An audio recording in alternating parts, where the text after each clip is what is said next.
యేసయ్యను చూసినంత మాత్రాన చావు కూడా బ్రతకలేదు.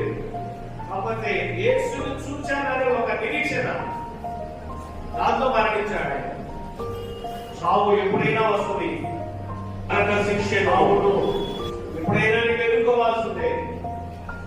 కానీ యేసుతో చావు గొప్పదండి. ఆ అనుభవాన్ని సిలువలో దొంగ పొందాడు, మారు మనసు పొంది. నేను నీవు నాతో కూడా పరదేశంలో బైబిల్ బోధించే సూత్రం అంతానే. ఇప్పుడు మీరు గుర్తుపెట్టుకోండి, నరకం యొక్క ఐక్యత్వాన్ని జ్ఞాపకం చేసుకోండి. శుభ్రం కొడుకొచ్చిందేదో నీకేదో ఉద్యోగాలు ఇవ్వడానికి, రోగాలు పోగొట్టడానికి కొరకే కాదు, నరకం యొక్క ఐక్యత్వాన్ని తెలుసు కనుక నరక శిక్ష నుండి తప్పించడానికి యేసయ్య ఈ లోకానికి